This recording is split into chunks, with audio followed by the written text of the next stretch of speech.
All right, I have the privilege of introducing Millicent. By Kata short, Bobby Samili. All right, I was mean. No, I get it, they must know. Yes, we need to introduce you. Yes. All right, Chief Vision Officer Tato Ya One, General Trading. NC Chairperson, Circle of Global Business Women. Founder of Hustle School SA, radio co-host, master of ceremony, entrepreneur, community builder, one of us. Powerful woman who's done extremely well to come and share her journey. So this part, Bulelane will explain it. It's what is called the Mbawula chat. But ladies and gentlemen, please help me welcome the guest of the Mbawula chat. Ausmili, please come onto stage. Please can we give a massive round of applause?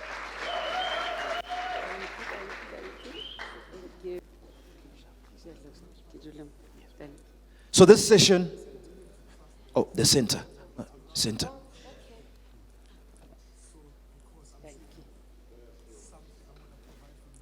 Lovely. She's wearing what Haiti was talking about. The brand. She'll tell us more about it. This session will be facilitated by Bulelani Balabala. This is the Mbawula chat. So sit back, relax, and enjoy. Brother, over to you. Hi, everybody. Are you guys good? Sure. So this part of this part of the program, we call it Mbawula chat. Mbawula chat, Gashoa, it's fireside chat, where we profile or we engage with a local business owner or a local entrepreneur or someone who's really making an impact in, is it better? Cool. Or someone who's making an impact in their community. And we thought no better than this amazing young lady. Now, before I even go into our chat today, we hadn't even met properly and engaged, but she was the one already calling. I'm at the venue. I don't like the way that it looks. And because I don't like the way that it looks, we're going to clean. She just brought people. They started cleaning. They started preparing. So when you see the venue this clean, in this condition, in this order, it's this amazing lady. Just saying, no, don't.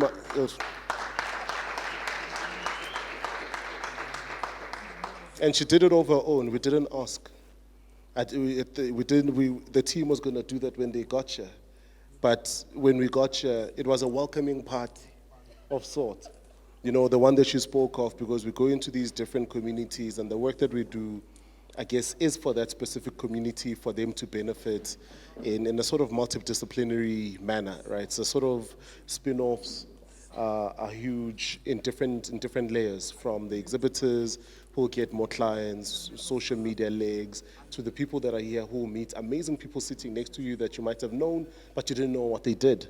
Or now you know more about what they do. Or now you're actually people that you never even thought of. And some are even visiting, some are even here for the festival, whatsoever. You build your network and you grow. So when I asked her yesterday, so how do I introduce her? Arna, Bariki Ausmili. So ladies and gentlemen, with a warm round of applause, let's welcome up on stage Ausmili.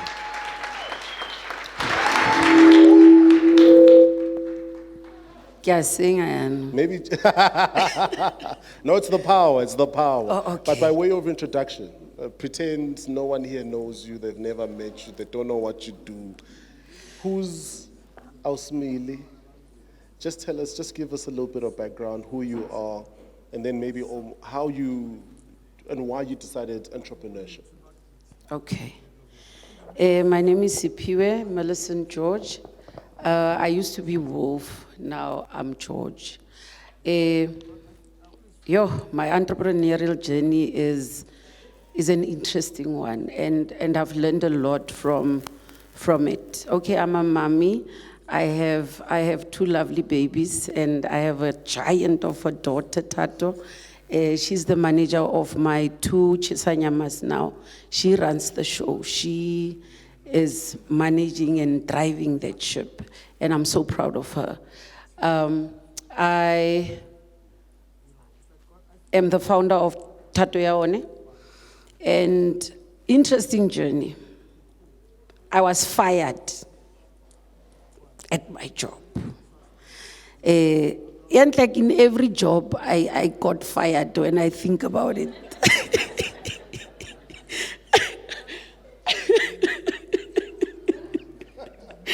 I think that should tell you something.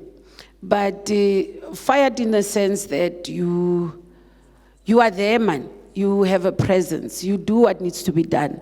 Like even like now, you do what needs to be done, and at times, you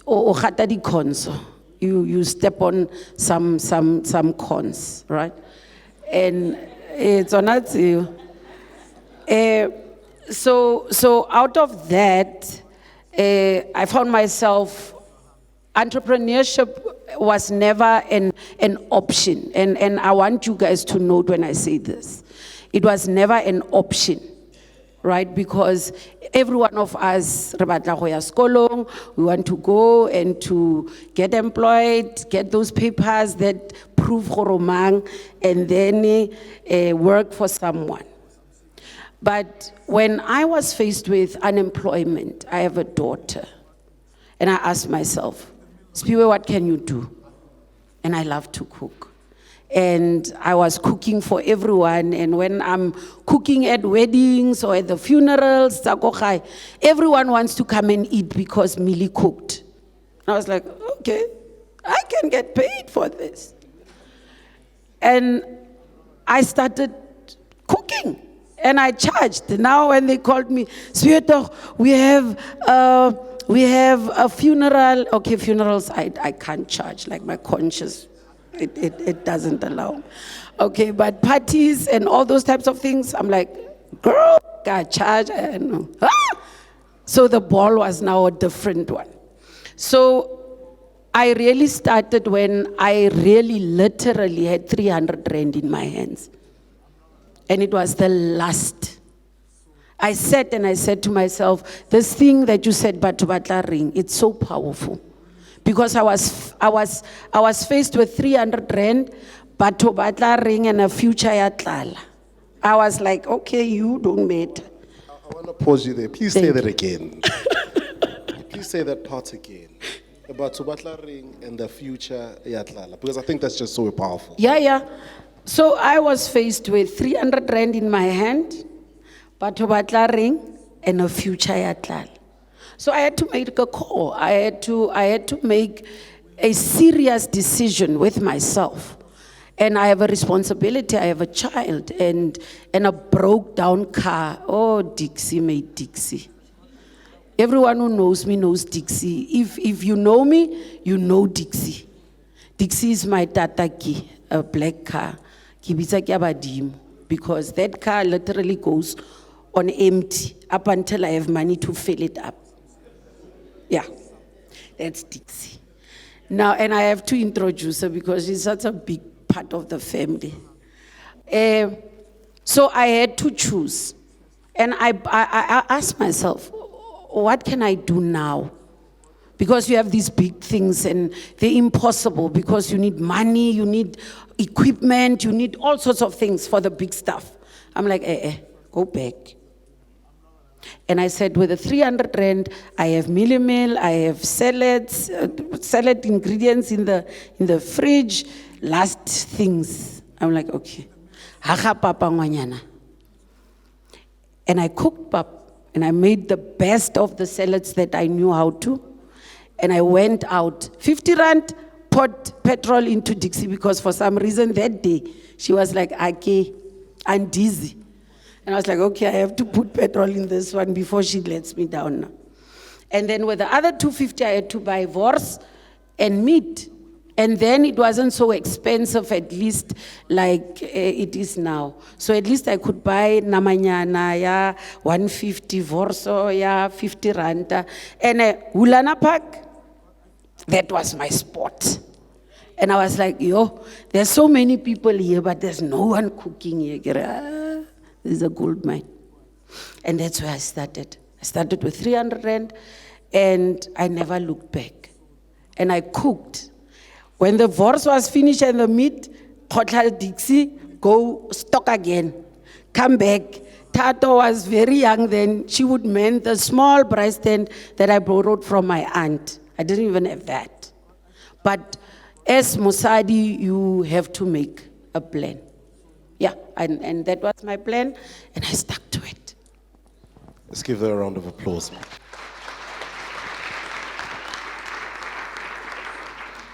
And that's the very, very, very short version to this long, amazing story. But what gave you the courage, right, to consistently wake up and decide you're going to do that? Because I think over and above taba ya gore batho ba tlo reng, and we miss so many opportunities that are in the township because we want to look good when we're doing dirty work, and then we always think, why should I do that work and not participate in that opportunity, because there's a stigma. I wonder if ke tlhatswa dustbins a batho ba tla reng, if ke rekisa di anyanis or di veg mo corneng ba tla reng, but then you are faced with tlala. How did you sort of work around that? Because I think, and my assumption is that all of us as human beings have that, where we want to be seen as okay and doing well, but we're faced with the reality where I might need to do some uncomfortable things each and every day to get to where I want to go. I think that's where the affirmations come in, because when you sit alone, I do a radio show and we call it the family meeting. But when you have your own meetings regularly, you ask yourself, literally, if you haven't done it, it's very important to do that. You sit there and you ask yourself, Ma, what do you want? What do you want? And why is it so difficult for you to go for it? What do you need encouragement from other people? What do you need? And Kala was the one thing that motivated me. I was like, but you're gonna go hungry. Wabon.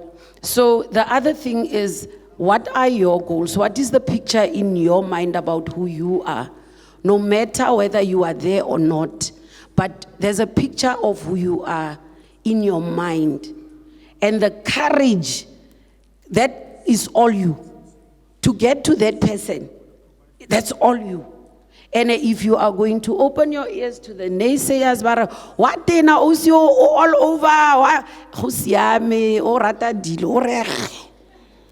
you understand? So there's that type of battle that you have to constantly fight, because you have a picture. You have a picture in your mind, and that person inside you just refuses. Like, she was like, Emma, how not choice? And I was like, I want to be that person, but there's effort that I have to put in. So I had to recognize what it is that I had to do consistently to get to that picture. And I had to be unapologetic about my picture, because it's my vision. It has a conference call, number one. I say Wi-Fi or hotspot. It's my conference, it's my call. And when you are honest with yourself and who you are, whether you are there or not, because Mokimbale batla gore say break up skilled. Or say break up skilled. But it's a classic thing of fake it till you make it. You understand, but it's not really faking it if it's in you.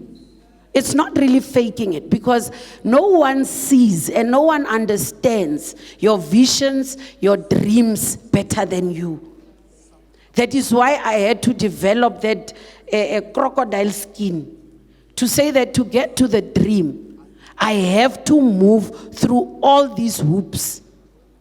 And that is family not supporting you, batho ba go sopa break, sop, batali, you know, all these types of things where you don't get the necessary support that you need. But at the end of the day, I realized, bonnetting, if you can't save yourself, there's no one who's coming.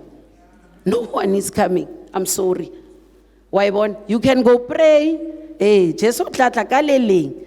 But gone anong is not here. You understand? But we that's the story. And I think we all go through that. We all do. We all go through those turbulent waters, and you doubt yourself, you doubt the business, you doubt. I stood there, I was the only person, okay, how do I stand out here now? I put out some beautiful, Shaba, I borrowed everything. I didn't have nothing when I started. I only had 300 and a hat. So the warmers that I borrowed from a friend that I had to replace because now you are making money. Everybody's like, "Ke batla dilo tsaka." Ke re, "No, let me not give you the old ones. Let me buy you new ones." Thank you. And that's a reality. You'll start making good money.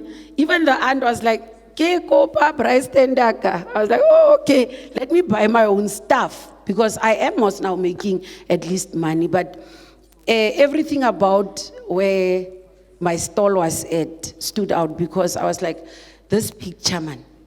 This picture, it's not a picture ya manga. It might be manga now, but the picture is something very perfect, something very big. You understand? Because ke franchise in Twile. And it's gonna go to every community. It's gonna start in our own communities where we don't franchise Nando's anymore, but we'll be franchising churches. And I want to tell you a little bit about the name. Chachas is actually a pet name from my late dad. He called me Chacha. And every time, every time when you say Chacha, it's like an affirmation. You know what? My girl is doing it. When I see on posters, when I see on stickers on my spices and sauces, I feel like I'm carrying over something. And I think as entrepreneurs, that is very dear to us. It's not only about the money and surviving Tlala, no, but it is about a legacy. It is about leaving something behind that you had the courage to fight for, even fight yourself and your negativity and everything. You know what I like about what you're mentioning is, you had warmers. You know, the power to be able to stand out. That's important in being able to differentiate yourself from everybody else. Before I go into some of the meaty questions, what are some of the informations that kept you going? What is the one that stood out? I actually thought about this just the other day. My late uncle also said to me at one time, you can be anything you want to be.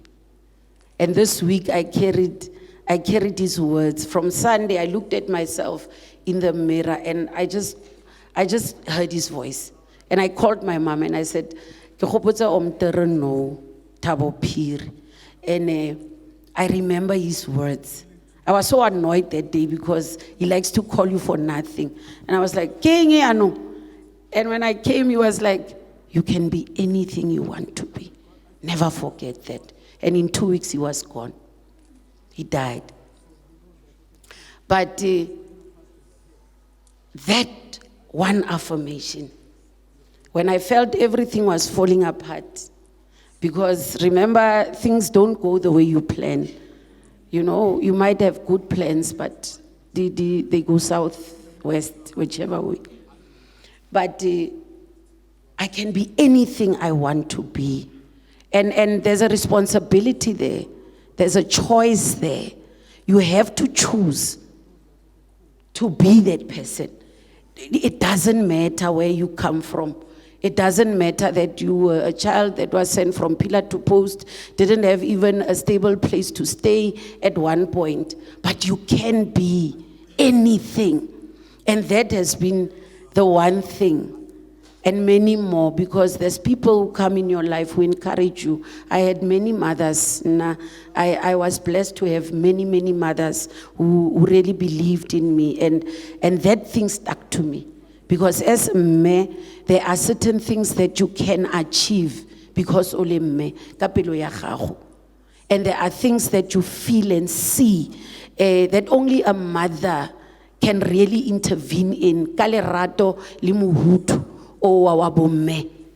And that's one thing that when I speak to mothers, I say that let's not lose the tenderness of who we are. Because at times the corporate world and all these other things are dictating that we be things or people, tough in the boardroom and all those types of things. But you are a mom, and that sets you apart. And you are sensitive to certain things. Where other people don't make certain decisions, you look at it, ka leihlo le le la botsadi, la bo mama, o bore, ke ngwana ke motho. How can I ke tsene yana, ke baakanye? So we are palliators as mothers. We make things better. We make things, okay, as bo mama. And that has been my approach. Now, here you are, you're starting this Shisanyama, I'll call it, right? And being someone who starts something, right? You have a perception or some thoughts around what entrepreneurship is or what business is before you start. And then you get the rude awakening of, not being paid on time, whatever. What were some of those for you that you were like, you're learning on the job and it's tough lessons, but you have to learn as you move along? I can understand why, from your question, why a lot of people don't choose entrepreneurship. Because bonnetting, it is the easiest thing, but it is the hardest thing. Because on the ground, there's a lot that is not yet there, in terms of the support and that. And that's when you need to be your own savior. And there are those that will be assisting and you'll be driving and running around. But it was very difficult, learning the ropes on your own, not having that type of guidance to say, I literally had to sit every day and teach myself the ecosystem. Teach myself how do things work. Read and try to understand. And if there's one thing I have, that I don't know, it gets me in so much trouble at times, but it's my confidence. Now I can knock on doors. And no matter who you think I am, I know who I am. And I'm going to reintroduce myself to you so that you fix what is in your mind about who I am. And that deserves a round of applause. And that thing opens up a lot of doors. And that's part of the fight of being an entrepreneur. You can't just sit and shrink and say, support it. You must stand up now. Okay, they're not supporting you, but what are you doing? You can't expect other people to do things that you can't do for you. That's unfair. If you can't support you, how do you expect other people to support you and hold them accountable? Hold yourself accountable first. You can't get you out of this.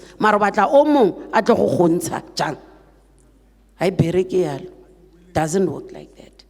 So when you go out there, I literally had to craft these relationships. Sometimes I can't say the other word, motivating. Okay, giddy FOK. Yeah. When you get to these organizations that claim to be doing enterprise development, but you get people that you literally have to FOK first, and then Baba, I can't take chances yet. Okay, let me assist. But that shouldn't be the case. We have a responsibility. And I think it's going to lead you to the next segment of what we will be talking about, where the things that I learned, Yakaka Mama at heart, I sat down and I said, why is entrepreneurship not an option to a lot of our children who are sitting ka di degree, ka di matric, ka di eng, with a skill, but they don't know that this skill is something that can provide a living for them, even though they don't have a workplace. Ha gona le bolloi, bo re tshwantseng re deale ka bone very fast. Ke bo ba di go bereka, go thogela.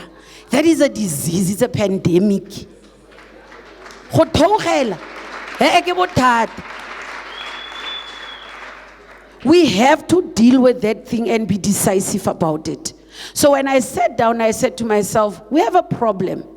And part of being an entrepreneur, what is part of your DNA? Solving the problem. So you sit down and you conceptualize. You sit down and you say, but what can I do? I'm a trainer, I'm a facilitator, assessor, moderator, and all that. So I create training material. And I thought to myself, but this is a problem, and as a country, it is a big problem in all of our townships and cities and provinces. So I conceptualized the hustle school in that sense to say, our people might not know how to get things done because they really don't know how to. So I sat down and I said, okay, this thing of institutionalizing and creating job seekers, it needs an aggressive approach. Because it was aggressive, it still is. Because every institution, Keskolo, do that, go this way. But everything is, in that particular way. So I sat down and I said, let me create something that I can do within my own experiences. So I know how to facilitate, I know how to create training material, and I'm passionate about teaching others how to make money. And it just came together. So we did that. I sat down, did the hustle school concept, and I said, but how do I roll this thing out? And I thought, okay, I'm sitting at the SMME village, Kenale, the facilities. Let me invite people. And this is where the other team members come in. You can't do everything on your own. You can't. La only superwoman in your mind, like I am, like Nakaoka. I have an S on my chest and I'm like, wow. Well, I understand. But you can't do, especially in this entrepreneurial journey. There are people, there are businesses, there are friends that know things that you can't do. And you don't have to exhaust yourself by reinventing the wheel. Get the team together. Collaboration is our biggest gap as black entrepreneurs. I can only speak for this color. So collaboration is what we fail to do as black people. But the hustle school came together as a result of a lot of my brothers and sisters coming together and I calling them saying, guys, let's create platforms where we can assist one another, work together, complement one another in terms of our services so that we can reach and do more. So the hustle school came about and it is growing. It is growing quite nicely. And we are now able to move to different small towns and do that. And it's heartbreaking, Buti. When you get there, Bulelani, our young people have no idea even how to register a company. They don't. How to renew their own BEE certificate or their CIPC documents. They don't. So it's a school. I take 5 days to teach them. And we have the hustlers market because the one gospel in there is, what are you doing with your hands?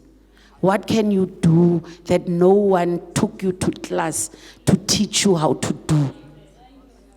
That's your hustle. That's where your money is. And you don't need anyone. You just need you, the courage, and that spirit that says, I'll stop you before you get there. Round of applause.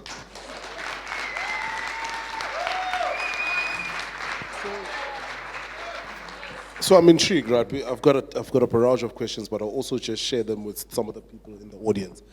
But one of the biggest challenges is dealing with rejection. Now, you've got this mindset that says, I'm going to FOK in different places, which is valid. You must have that krach as an entrepreneur. But, you get these declined emails. You're applying for stuff, it's not aligning, it's not moving, How do you navigate that? And what advice do you have for entrepreneurs that are in the room? I'm sure are faced with that. And, I'm faced with that. We're applying for things and things are not coming. Some things go well, some things don't. But it's that, and sometimes, with some people, it becomes an important conversation to have because the fear of rejection is a real thing. Where some people don't even start things because, what if I fail?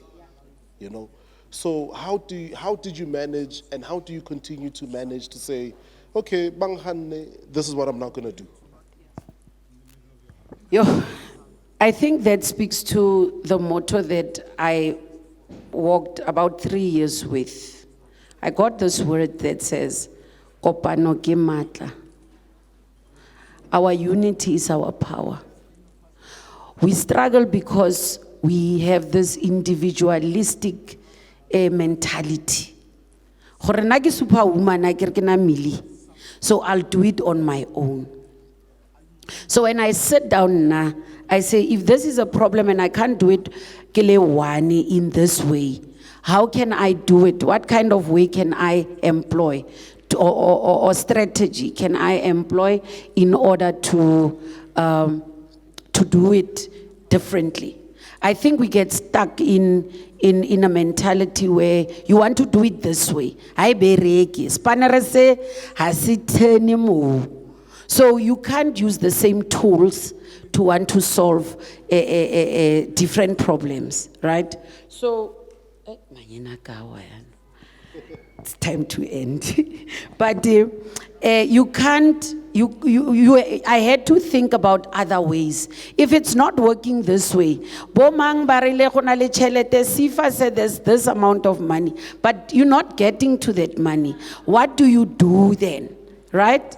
So I sat down and I said, I'm going to look for like-minded, the community that Sisi was talking about. And I started opening up stokvels. And I started inviting mama, mama. Ons kom werk met mekaar en ons kom help mekaar.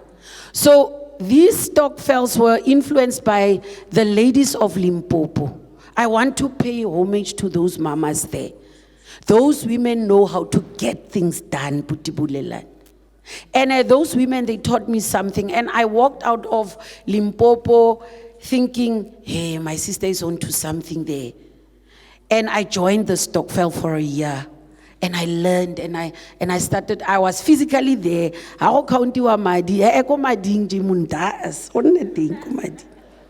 So I started going there and learning the model. And I said to my sister, Mar, this thing can work. But that's now when the hustle school was already, getting to weave it in my own mind. And I was like, this can be a good addition because as entrepreneurs, what do we struggle with? Startup money. We struggle with startup money. Because why? We eat our seeds. And I want to say this to the entrepreneurs that have money, make money on a daily, monthly basis, and then when you have to do jobs, you don't have money. You need to look back and check, are you eating all your seeds now? Because you have to save some, put it in the ground so that it can generate more. That's business. That's basically business. Now, so you sort of answer a part of a question I wanted to ask, right, around delaying the gratification as an entrepreneur, right? Reinvesting in the business, because sometimes we make money, but you've always wanted to have certain things and you end up spending that money on that. But how important then is it for an entrepreneur to really, I think over and above what was said earlier on, I think Keke touched on being fixated in delivering value for the customer, but over and above that, reinvesting the money and then separating yourself from the business's money, as an important feature and thing. And then, but before I ask that, let me ask this question, then we latch it onto this. So you start this Shisanyama with 300. It probably took a period, I don't know how long, you'll tell us, before it started becoming something that created sustenance for you and your family.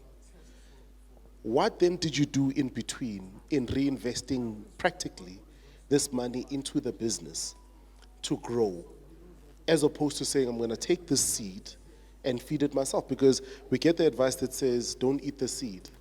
Then what must I then be doing and thinking of so that I move this thing that I'm undermining, emokoning, that seems like a small thing that could potentially be big, and I grow this thing into something that's really big?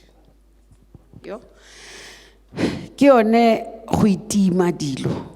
And when you delay the things, now the money is rolling in, right? Because by then the park was the it place, and my menu was booming. I was riding this wave, and then when the money started coming in, I thought to myself, let me better the space, because remember there's a picture here, and it's a very beautiful picture. So I can't wait for America to decide. I can't wait for long processes, CEDA and all that. I started saying, okay, if I have 100 rand, I must have 30 rand of that 100 rand and see gore ke tswa yang. But 70 rand needs to go into the business. And I still do that to date. I buy things for my business, because I want it to stand out.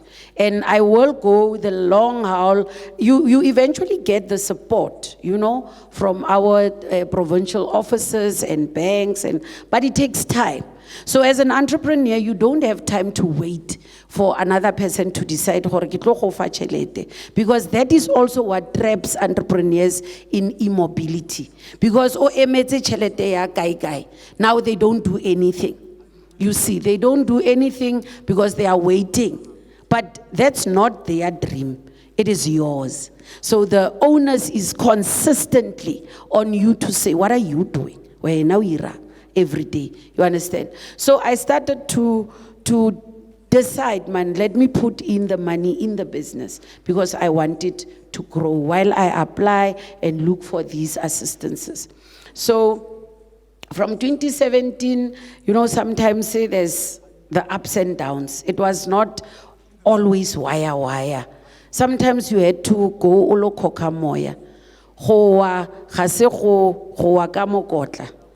I fell always on my knees, and I would always come back, try again. And that's also one of my mottos. If I had a bad week, things didn't go according to plan, I have my own word that I say, hack. We go hack and hustle again. You understand? So that's what you do in order to push this thing, because it's not smooth sailing. It absolutely is not. But your business is yours. It's not, the enterprise development agencies. It's not. In all honesty, it's your business. Now, you mentioned the importance of a team, right? And which is vitally important. How have you, which is one of the biggest struggles as being an entrepreneur, right? And hiring the right type of people or working with the right type of team members. And sometimes team members doesn't mean employees. It just, even to a degree, we could stretch it as far as saying, collaborating with the right people on the right basis. Because sometimes what we say, what someone else calls collaboration, all they are saying is, well, we want us merely to do all the work. So how do I sort of select the right sort of collaborations that I go into and the right type of team members that I work with, in your view? In my view, you really don't know. And as an entrepreneur, that's part of the DNA. You take risks, right? You have to kiss the frogs. Because the one person, and I see my brother is here, Pomolo, he's also smiling. He knows where I'm going towards Kaena. There's these frogs that will, this one ki superman or ki superwoman, and they can sell you themselves. And then when you get them on board, you're like, whoa, matat. You understand? But you won't know. You genuinely won't know up until that person was there. You understand? They can show you past work experience and you are as good as now, what you are delivering now, not your past project. I don't believe in that. I believe in you proving to me now that you can do it now, because success also breeds this type of arrogance to say that I did it. And you get stuck in, I did it, but you need to constantly do it. You see, because success is also a negative at times, because other people will be saying, hey, nah, in 20 mang, I did 1, 2, 3. Okay, 20 mang is done. Okay, no, ma ban vandag. What are you doing? You see, so for me, it is that you will build the trust over time, and when you build that relationship, that sister brotherhood, and you now get people that you trust in the fold, and they continuously prove themselves to say, look, we are in this vision with you, we see it and we understand it, and this is the contribution that I make in order to make it come to life. And I think that's the only honest assessment that you can make. Just one last question, and then we'll take maybe 5 questions from the floor, announce the winner, and then have lunch. How important is, especially to the entrepreneurs in the room, delivering on your brand promise, delivering whatever it is that you said? Because sometimes there is a perception in some of the entrepreneurs, small businesses, to say the quality might not be good. And even if I didn't deliver, maramili is too much. Ketla thola babang, you know, and you don't deliver. And it creates a negative perception, not just about you, but just around the whole entire environment. How important is delivering, but also delivering consistently? If you're not doing it, then I guess you are out of business. And we don't have a business to speak of to start with, because when you don't deliver, people will not know about you. And it doesn't mean that you are always perfect. You also have the portion that you have to learn from, that you learn from based on the feedback that the people give you. At times people call me, Papa, what? You understand? But how you handle that at times plays a big role in terms of building the relationship with your customer. Because at times you will think that, okay, I covered all the bases. But obokreya a customer that is very, very pedantic. Now this is how I want it. And you didn't deliver. So your humility plays a big role in that as well. Knowing to say, wait a second, I'm sorry. Communicating in time. When you can't do something. Sometimes,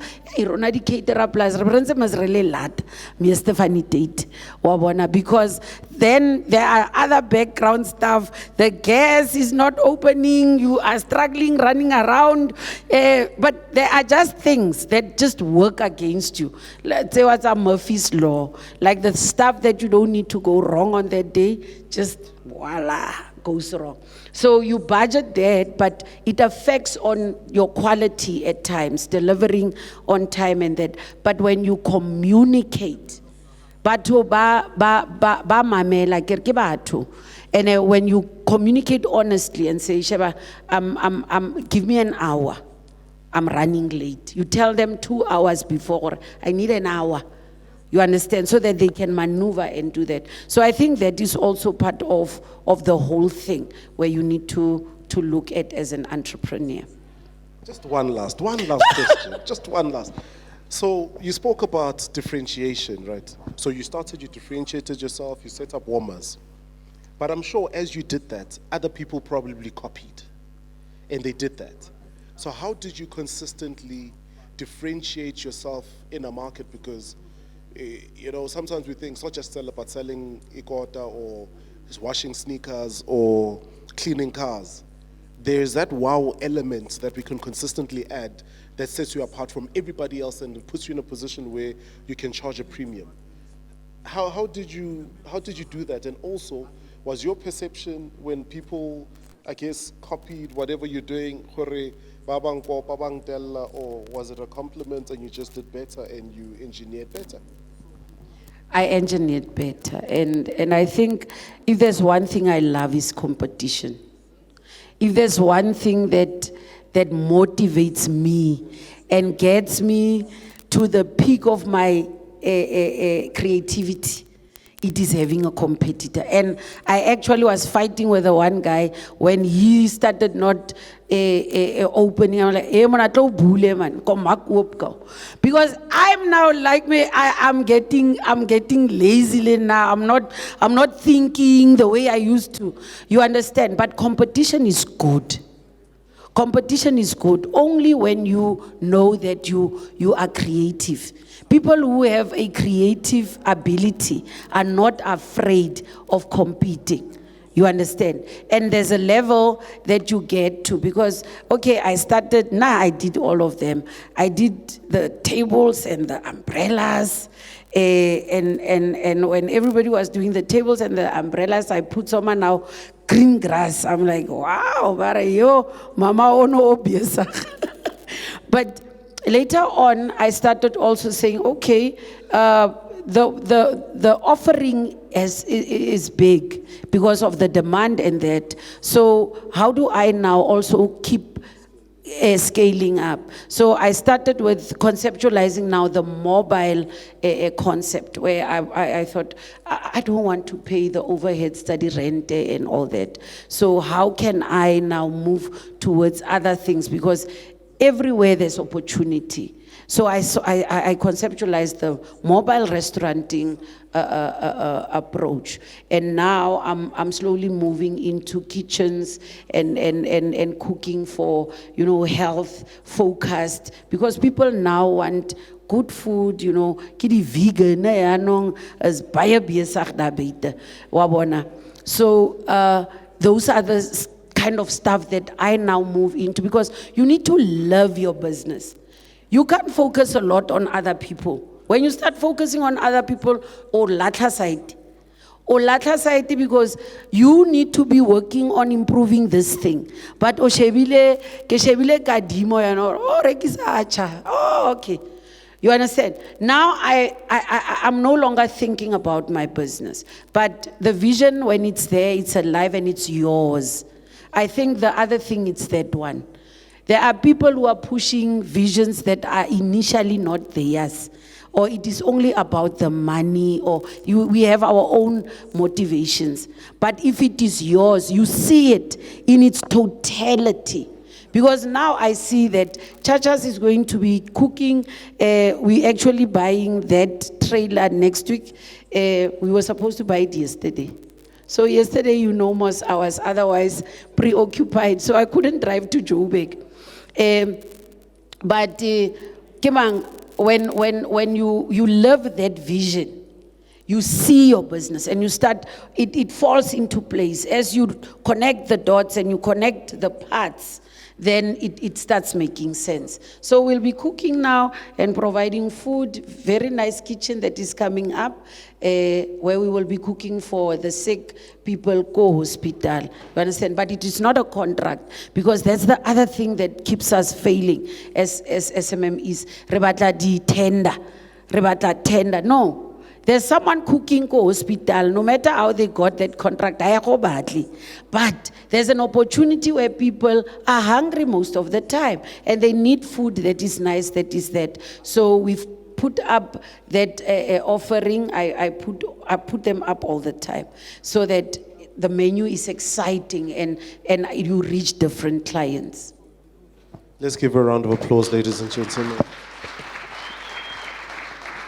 So now, we'd like to just open up 5 questions. Anyone who's got a question? 3 questions. If you've got a question, what I'm going to ask that you do, just please come to the front, but this side, so that we capture you properly. You've got a question, sir? Okay, let me catch the next 2. Anyone else has got a question? Okay, please come this side. Just want to have you this side. You can stand right there. Yeah. And then the last one. Okay, the gents over here. Okay, 4. Okay, please, cool. 1, 2 gents come, and then that's it. Good afternoon, everyone. Hope everyone is well. My name is Kitso. So, my question to you, ma'am, is, looking back on your journey right now, from where you started up until where you are, what advice do you have for yourself? Like, if you had to go back in time and advise yourself, like as the aspiring entrepreneur that you wanted to be, what advice would you give yourself? Are we answering now or Just sometimes you get lost. Just answer it. my advice to the younger me is that pay no mind to the situations now.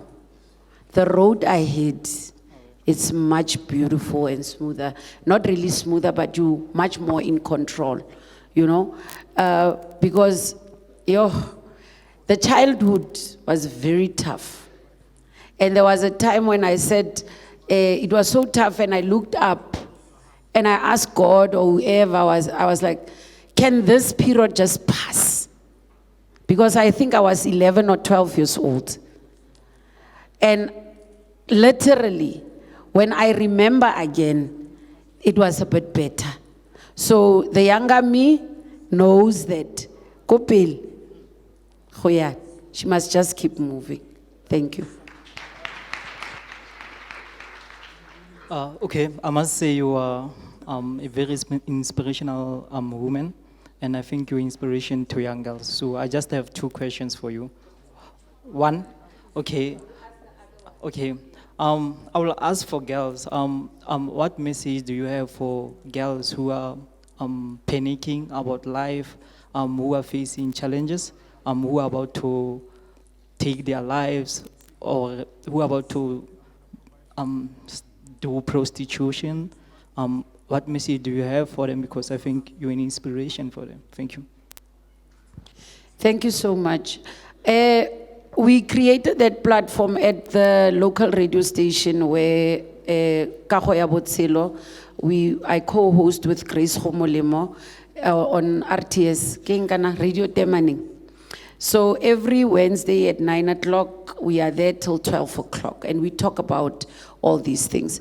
But again, the Hustle School is part of it. And at the church where I go to, we have the Women of Integrity group that we do.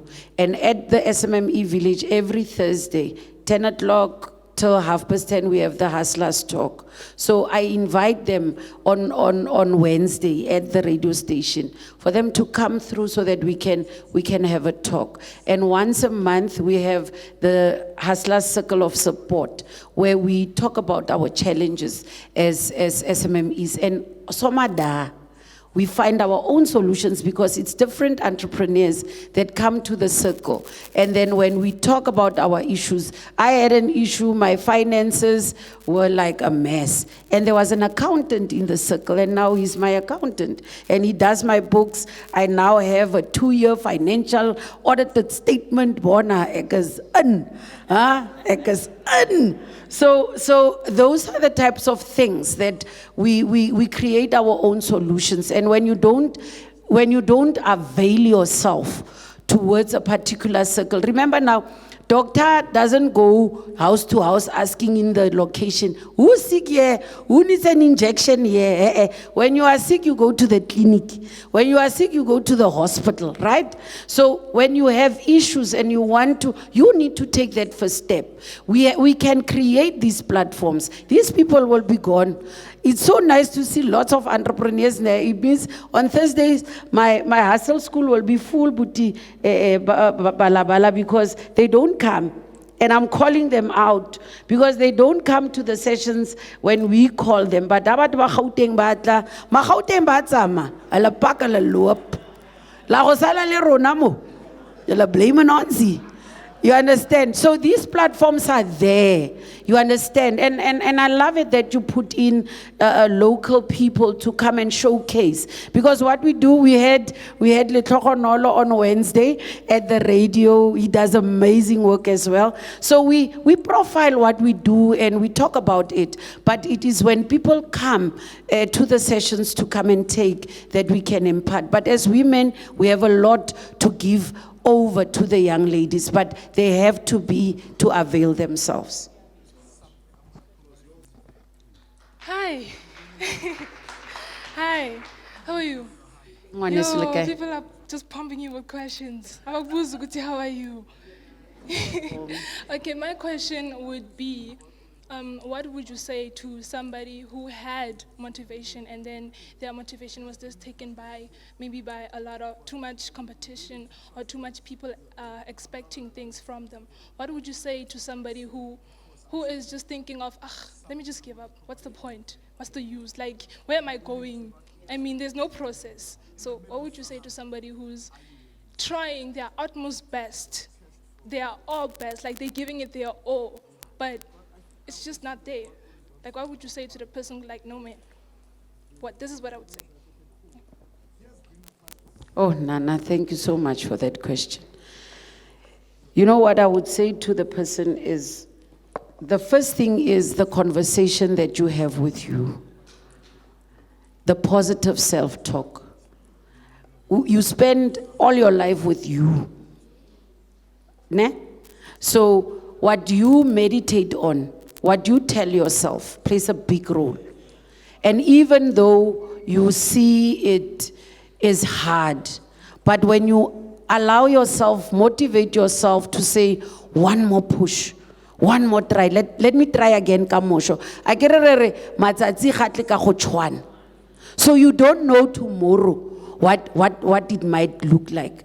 And the one thing is, you need to acknowledge the things that are tough for you, the things that are, that are making it, you need to understand that. And most of the time, Buti Balabala, it is also the decisions that you make on a daily basis. You must look at how you spend your time, how you make decisions, where you go and who you also associate with, because those are the things that steal of your vision and your motivation. Your circle, the people that you allow to speak things to you, who is it? Who's speaking to you? You understand? And what are they saying about you, about your dreams? And most importantly, what are you saying? So you are your savior. That's the first one. And then the circle needs to be that handpicked. You just don't allow anyone to speak over your life. It needs to be you. Thank you so much. Salutations, ma'am. How are you? Ja, handle. Kalibitso ke Paseka sefane sa ka ke Tladi.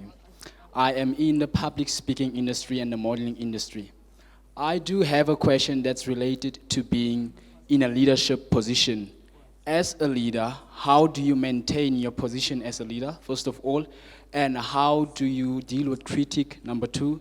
And how do you use your ability as a leader but not try to abuse it in terms of leading other people? For instance, I do have a consortium of people who are in various industries. Basically what we do, we come together.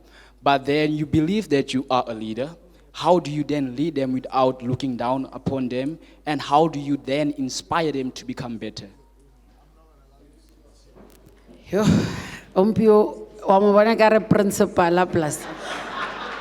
Ke lebetse le gore o ntse a mpotsa, ke tshogile le go tjho gore, "Oh, dipotso tse dintsi."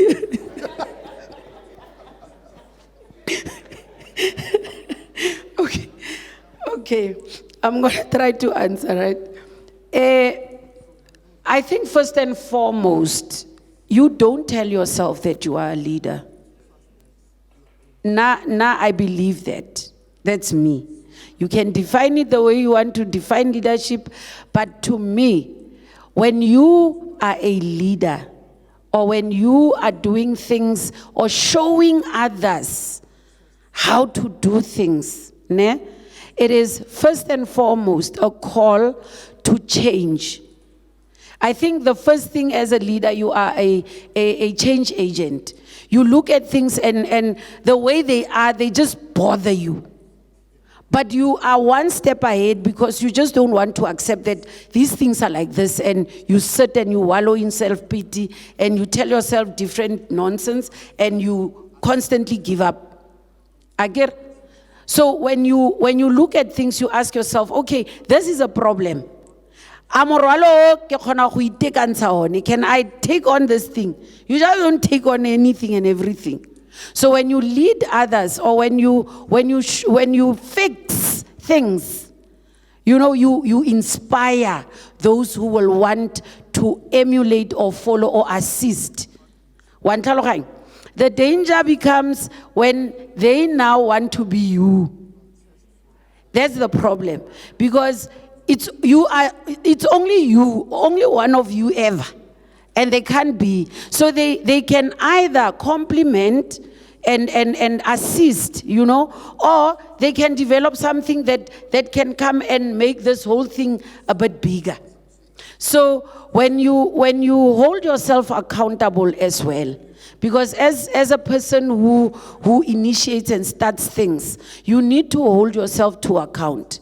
Because you have this vision, you had these goals, you wanted to do these things. So if by the time that you've set them, you haven't done them, you have to put yourself in that meeting that we spoke about earlier, where you say to yourself, but you said you wanted to do 1, 2, 3. Why haven't you done that? So that you can investigate. Because one of the biggest things as entrepreneurs is we make excuses. Hey, we have excuses like we are very creative in not doing what we set out to do initially. You understand? So holding yourself accountable plays a big role, because when you answer to yourself first, and then you allow yourself to be able to give reasons. When the other person comes at marmals, 1, 2, 3, 4, 5. Then you can also say, Ebu, ki skeli. I get me self-class-kel. Ki komanze. Naka ikomanya na most of the time. Because at times, yes, I do a lot at once, but that is why I believe in teams. That is why I believe in building the capacity of others, because not everyone will be an entrepreneur, or not every one of us will run our own businesses. But there are those that are there to assist us. But you need to be mindful as a person who works with teams, to say that how are you communicating effectively so that there isn't a conflict of not understanding where you both are as individuals in your own circle. You understand, where the communication is always clear and manageable. I hope I answered everything, Seyo. No, ladies and gentlemen, that is our Mbawula chat. Let's give her a round of applause. Now, thank you. Thank you so much, Millie. Before you leave, just going to ask the photographer to take just one nice photo, and then we'll give you. No, just in the center, right there. Center of attention. Let me remove these.